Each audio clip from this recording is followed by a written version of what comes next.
PFC REC सबसे पहले राजेश पालवे जी आप हमारे साथ जुड़ चुके हैं। हम आमतौर पे निफ्टी बैंक निफ्टी से शुरुआत करते हैं, लेकिन लक्ष्मण जी की इस खबर को आगे बढ़ाएंगे। अभी अभी मैं देख रहा था पीएफसी पे ऑलरेडी काफी अच्छा बिल्डअप देखने को मिला है। आरईसी पे 7% की ओपन पोजीशन अब तक ऐड हुई है और पीएफसी में 8.5% का ओपन इंटरेस्ट एडिशन आज आपको होते हुए दिखाई देगा। तो लॉन्ग ट्रेड्स तगड़े बन रहे हैं, क्या इसमें शामिल होने की राय देंगे आप?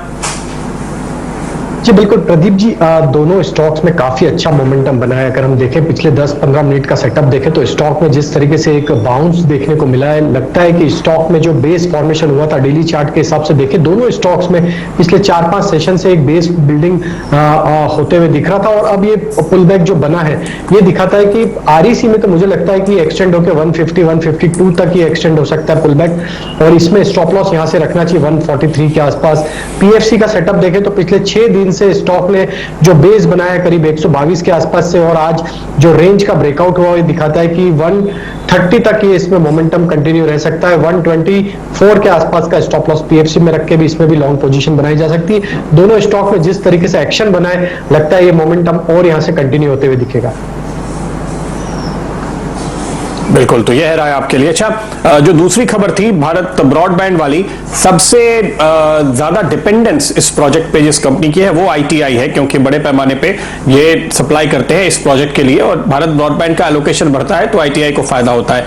वायदा कारोबार की कंपनी नहीं है, लेकिन चूंकि अभी अभी ये ब्रेकिंग न्यूज आपके लिए सामने आ रही है, आईटीआई पे आपकी क्या राय होगी? प्रदीप जी, अगर आईटीआई का सेटअप देखें तो स्टॉक में काफी स्टीफ रेजिस्टेंस बना हुआ है 135-136 के जोन में, और मल्टीपल अटेम्प्ट के बाद भी ये स्टॉक वहां से क्रॉस नहीं हुआ है। लेकिन अगर इसका ओवरऑल सेटअप देखें तो स्टॉक में सूनर और लेटर तो ये ब्रेकआउट जरूर आना है, और जैसे ये 135-136 की रेंज को क्रॉस करेगा क्लोजिंग बेसिस पे, तो ये स्टॉक में काफी अच्छा मूव बनता हुआ दिख सकता है, जो कि इसको फिर 150-155 की ट्रेजेक्टरी में भी लेके जा सकता है।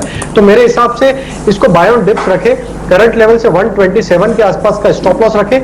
एग्रेसिव ट्रेड लेना है तो 135-136 का ब्रेकआउट हो जाने दे, वहां पे एग्रेसिव 55 के टारगेट के लिए। ओके, तो यह रहा है आपके लिए आईटीआई पे, ये भी दिन के हाईस के करीब इस वक्त आपको ट्रेड करता हुआ नजर आ रहा है।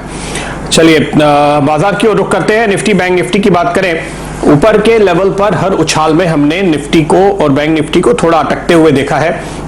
निफ्टी थोड़ा फिर भी एक कदम आगे चलता है, बैंक निफ्टी एक कदम पीछे चलता है, लेकिन एक लिमिटेड अपसाइड वाला ट्रेड देखने को मिलता है। राजेश जी, आज के ट्रेड में आप ये भी देखिए कि रेंज छोटी हो गई है और मैं देख रहा हूं आप 15,800 के ऊपर निकलने में कामयाब तो हो रहे हैं। यहां पर पुट राइटिंग काफी तगड़ी अब तक जुड़ चुकी है और ये भी आप देख रहे हैं कि अब कॉल राइटर जो अपना पाला मजबूत कर रहे हैं वो सीधे 16,000 पे कर रहे हैं। तो क्या 16,000 की तरफ या उसके ऊपर जाने की तैयारी हो चुकी है, ऐसा मानना चाहिए? बिल्कुल प्रदीप जी, डेटा अगर हम देखें तो पुट राइटर्स आज के सेशन में इटसेल्फ अगर हम देखें तो 15,800 पे करीब 30 लाख शेयर ऐड करे और 15,700 पे, तो ये तो है कि बेस तो कंफर्म कर दिया है पुट राइटर्स ने कि मार्केट को यहां से ऊपर ही जाना है, क्योंकि बेस अब 15,800 15,700 की तरफ शिफ्ट हो चुका है।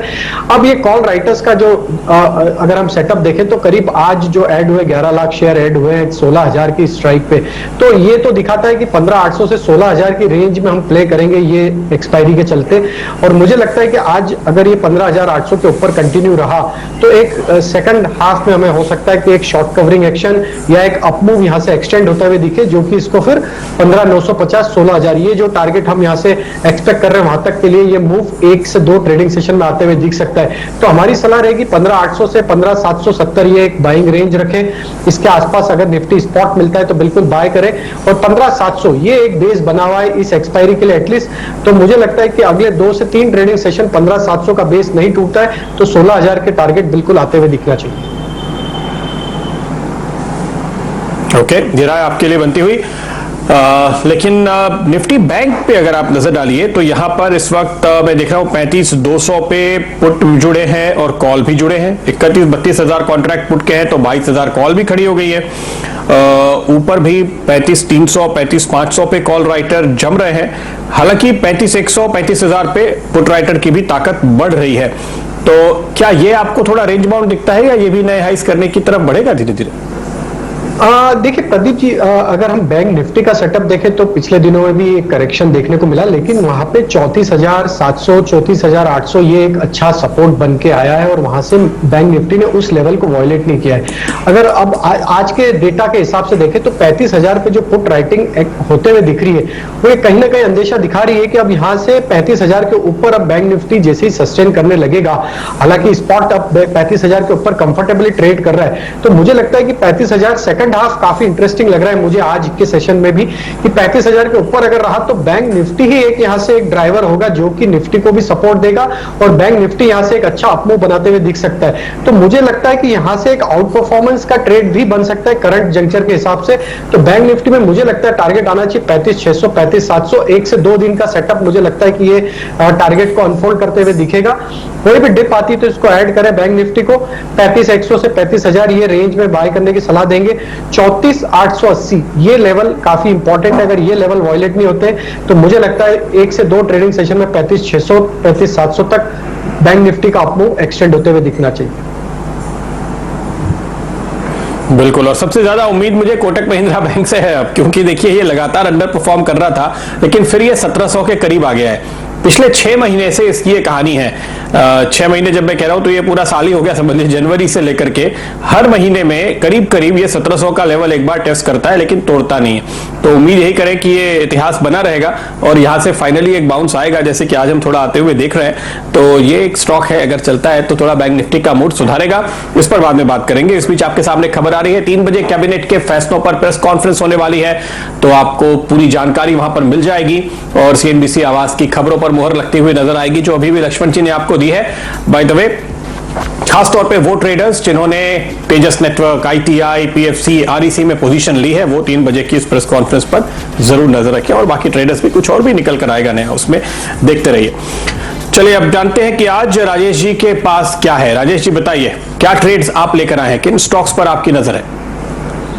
तो बिल्कुल प्रदीप जी, पहला स्टॉक जो मुझे यहां से अट्रैक्टिव लग रहा है वो है केमिकल स्पेस से, और दीपक नाइट्राइट का सेटअप काफी प्रॉमिसिंग लग रहा है। अगर हम देखें इस स्टॉक में पिछले दिनों से एक नैरो रेंज में जो कंसोलिडेशन होते हुए दिख रहा था और आज जो एक्शन बनी है स्टॉक में वो ये दिखाता है कि स्टॉक में अब यहां से एक अपवर्ड मोमेंटम हमें बहुत जल्द देखने को मिलेगा। हालांकि स्टॉक आज 3% के आसपास ऑलरेडी गेन आ चुके हैं, लेकिन अगर पूरी स्पेस में देखें तो आज एक अच्छा मोमेंटम बना हुआ है। तो हमें लगता है दीपक नाइट्राइट को यहां से बाय करना चाहिए। 1890 1910 तक के टारगेट हमें लगता है इसमें बहुत जल्द देखने को मिलेंगे। 1790 के आसपास का स्टॉप लॉस इसमें सजेस्ट करेंगे। जो दूसरा स्टॉक हमें अट्रैक्टिव लग रहा है वो आईटी सेक्टर से है और उसमें इंफोसिस जो कि ऑल टाइम हाई लेवल पे ट्रेड कर रहा है, और जिस तरीके से पिछले दिनों में इसमें एक्यूमुलेशन एक्टिविटी देखने को मिली है और जिस तरीके से इसमें हायर हाई फॉर्मेशन बनते जा रहे हैं, हमें लगता है इंफोसिस को भी यहां से बाय करना चाहिए। 1640 तक के टारगेट इंफोसिस में भी देखने को मिल सकते हैं। 1555 के आसपास का स्टॉप लॉस इसमें हम सजेस्ट करेंगे। जो तीसरा स्टॉक हमें अट्रैक्टिव लग रहा है वो है क्यूमिंस इंडिया का। ये स्टॉक में देखें तो काफी अच्छा मोमेंटम इसमें पिछले कुछ दिनों में बना हुआ है, आज भी काफी अच्छा एग्रेसिव बाइंग इसमें देखने को मिला है, और जो पैटर्न इसके बने हुए वो ये दिखाते हैं 930 940 ये 2 टारगेट के लिए क्यूमिंस इंडिया को बाय करना चाहिए। 872 के आसपास का इसमें स्टॉप लॉस सजेस्ट करेंगे। चौथा स्टॉक जो है प्रदीप जी, मैं उसमें ऑप्शन के थ्रू ट्रेड करना चाहूंगा और वो भी लॉन्ग साइड का ही ट्रेड है।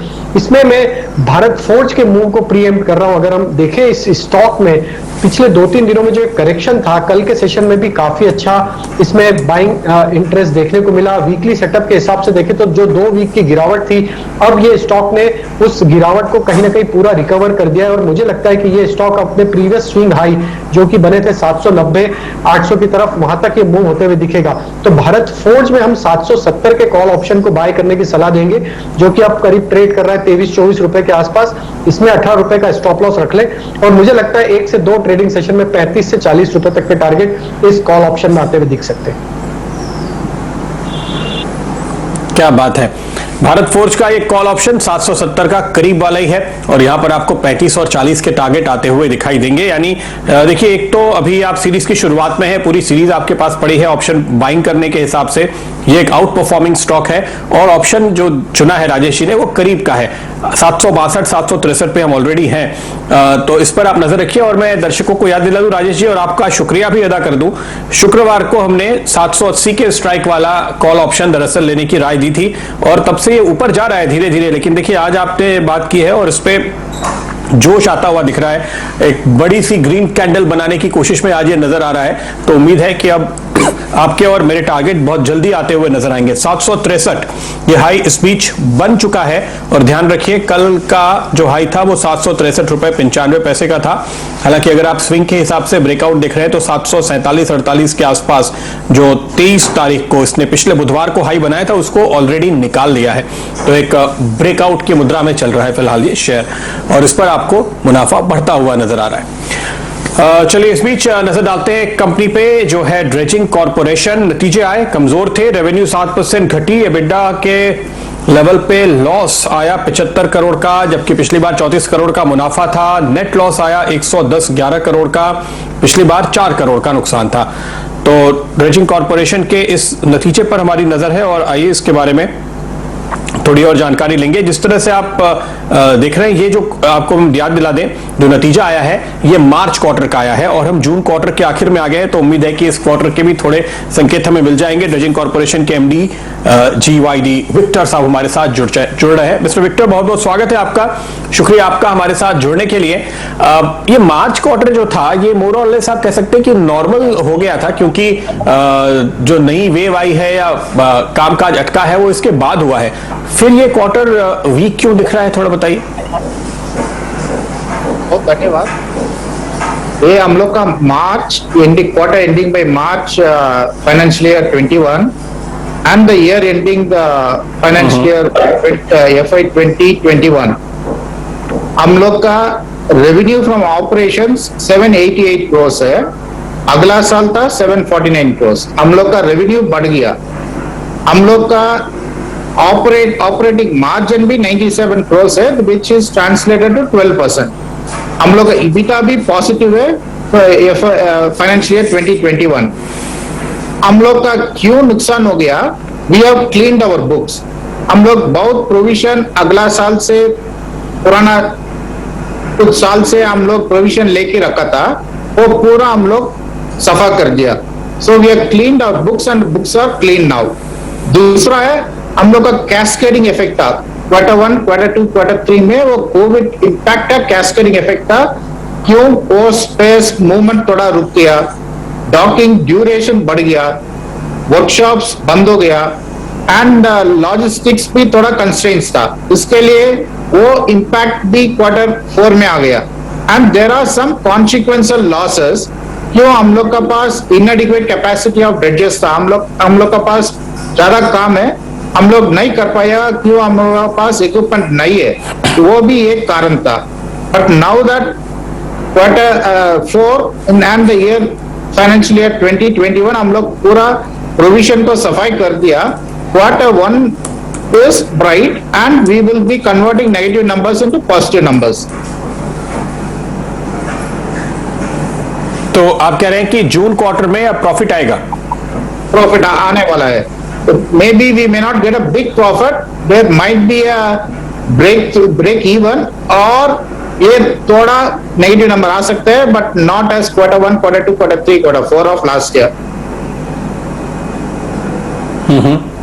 तो चूंकि आपको एक अंदाजा होगा कि इस क्वार्टर में कारोबार आपका कितना बढ़ा है। ऑफ कोर्स आप मुझे रेवेन्यू का कोई फिगर तो नहीं बता सकते क्योंकि वो नतीजा आने के बाद बताएंगे, लेकिन एक अंदाजा दे कि कितना ज्यादा आपने काम किया आपके अपने वॉल्यूम टर्म्स में वगैरह, जैसे भी आप इसकी गिनती करते हैं। अभी हम लोग का क्वार्टर 1 में लाइक लास्ट क्वार्टर कंपेयर करने से हम लोग का उतना ही आएगा। लास्ट क्वार्टर में क्वार्टर 1 ऑफ 20 को क्वार्टर 1 ऑफ 2021 22 को उतना ही आएगा, करीब उतना ही आएगा। बट हम लोग का ड्रेजेस पूरा काम किया है। ये एक दो ड्रेजेस छोड़ के वो ट्रेड ऑफ में था, सारा ड्रेजेस काम किया था। इसके लिए हम लोग सोच रहे हैं that we will have a positive number. हाँ, ये जो आप बता रहे थे अभी कि आपके पास ड्रेजेस की शॉर्टेज हो गई थी, आपके पास काम ज्यादा है पर आप कर नहीं पा रहे, तो क्या आपने नए ड्रेजर्स एक्वायर किए हैं या लीज पे लिए हैं या अभी आप लेने वाले हैं? थोड़ा बताइए ये कैसे, किस तरह से आप इनको एक्वायर करते हैं दरअसल। अभी ministry of port, shipping and waterways हम लोग का अप्रूवल दे चुका है, हमारा बोर्ड भी अप्रूव कर दिया। हम लोग 3 ड्रेजेस बनाने वाला है, और 3 ड्रेजेस भी पहले बार इंडिया में बनेगा, कोचिन शिपयार्ड में बनेगा, which is 12,000 cubic meter hopper each dredger. ये पहले बार मेक इन इंडिया कॉन्सेप्ट का नीचे वो इंडिया में बनेगा, that too in Cochin shipyard. वो 3 ड्रेजेस हम लोग का मिल जाएगा तो we will augment the dredgers so that our capacity will reduce.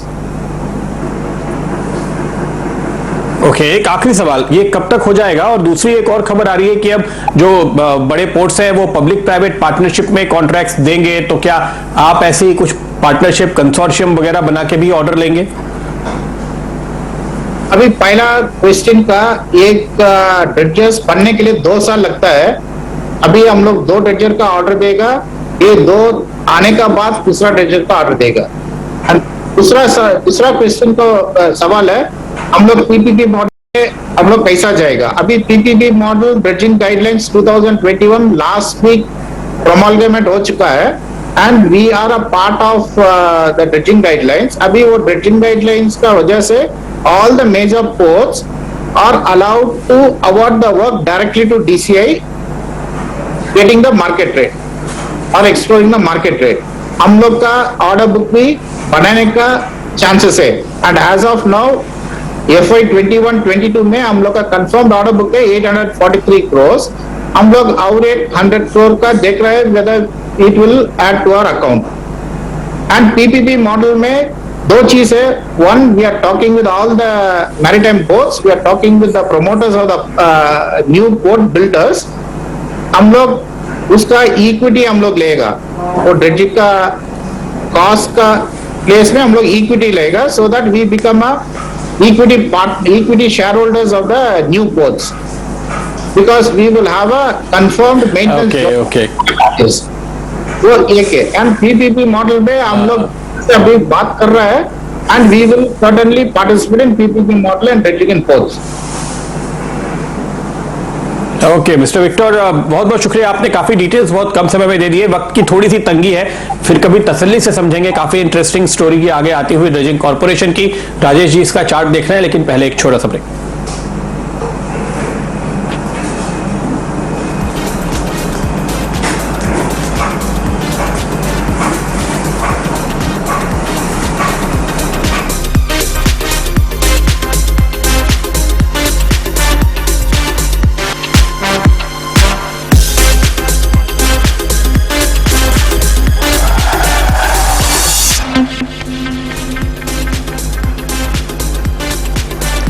स्वागत है आपका एक बार फिर, और आज की सबसे बड़ी खबर, जैसे कि लक्ष्मण रॉय आपको बता रहे थे लगातार, अब हमारे सामने आती हुई सीसीए और कैबिनेट की बैठक पूरी हो चुकी है। आइए जानते हैं ताजा अपडेट, चलते हैं सीधे लक्ष्मण रॉय के पास ही। बताइए लक्ष्मण जी।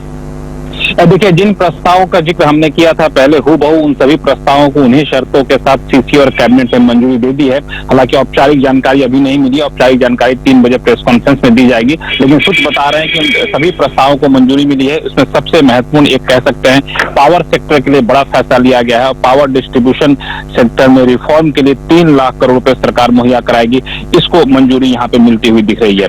और इसके तहत यह है कि जो भी पावर डिस्ट्रीब्यूशन कंपनियां हैं जो स्मार्ट मीटर लगाने के लिए, कवर्ड केबल लगाने के लिए या फिर अपने लॉसेस कम करने के लिए जो कदम उठाएगी, उनको सस्ती दरों पर ब्याज यहाँ पर कर्ज दिया जाएगा। तो पावर सेक्टर के लिए, पावर डिस्ट्रीब्यूशन सेक्टर के लिए एक बहुत बड़ी खबर, 3 लाख करोड़ रुपए के पैकेज को मंजूरी यहाँ पे मिल गई है। दूसरा जो महत्वपूर्ण फैसला हुआ है वो टेलीकॉम सेक्टर को लेकर के, ज्यादा स्पेसिफिक कहूं तो ब्रॉडबैंड सेक्टर को लेकर के। गांव में ब्रॉडबैंड पहुंचाने के लिए भारत नेट प्रोजेक्ट के तहत 19,000 करोड़ रुपए अतिरिक्त दिए जाएंगे, इस प्रस्ताव को मंजूरी मिली है। इसके तहत पीपीपी मॉडल के तहत वायबिलिटी गैप फंडिंग यानी वीजीएफ के तहत इस पैसे को सरकार देगी, यानी जो कंपनियां ब्रॉडबैंड गांव में पहुंचाना चाहती हैं उनको किसी भी तरह का कोई नुकसान का आशंका का डर ना रहे, इसके लिए फैसला लिया गया है। और इतना ही नहीं, पिछले राहत पैकेज में ये दोनों का ऐलान किया गया था, अब इसको कैबिनेट से मंजूरी मिली है। पिछले राहत पैकेज में आत्मनिर्भर भारत रोजगार योजना का ऐलान किया गया था, emergency credit line guarantee scheme का ऐलान किया गया था, उन सबको भी यहाँ पे मंजूरी मिल गई है। हालांकि इन सबका औपचारिक ऐलान 3 बजे करेंगे, जब ऊर्जा मंत्री आरके सिंह यहाँ पे रहेंगे मौजूद, साथ ही साथ रविशंकर प्रसाद भी आ रहे हैं जो कि ब्रॉडबैंड के बारे में जो फैसला लिया गया है उसकी जानकारी आपको देंगे, और प्रकाश जावड़ेकर होंगे जो अन्य फैसले की जानकारी आपको देंगे। ओके, तो ये तीनों मंत्रियों के साथ मुलाकात होगी 3 बजे और लक्ष्मण आपको और ताजा अपडेट भी वहां से लगातार देंगे इस प्रेस कॉन्फ्रेंस के पहले और इसके बाद। लक्ष्मण जी बहुत बहुत शुक्रिया, शानदार ब्रेकिंग न्यूज आप हमारे लिए लेकर आए और लगातार जैसे कि आप देखते हैं लक्ष्मण जी की खबर पे मुहर लगती हुई औपचारिक मुहर 3 बजे। तो देखते रहिए, कहीं जाएगा नहीं, इन स्टॉक्स पे लगातार नजरें बनाए रखिए, इन पे राय भी लेंगे, लेकिन वक्त पूरा हो चुका है फिलहाल मेरे लिए। तो फ्यूचर्स एक्सप्रेस में आप मुझे दीजिए इजाजत, नमस्कार।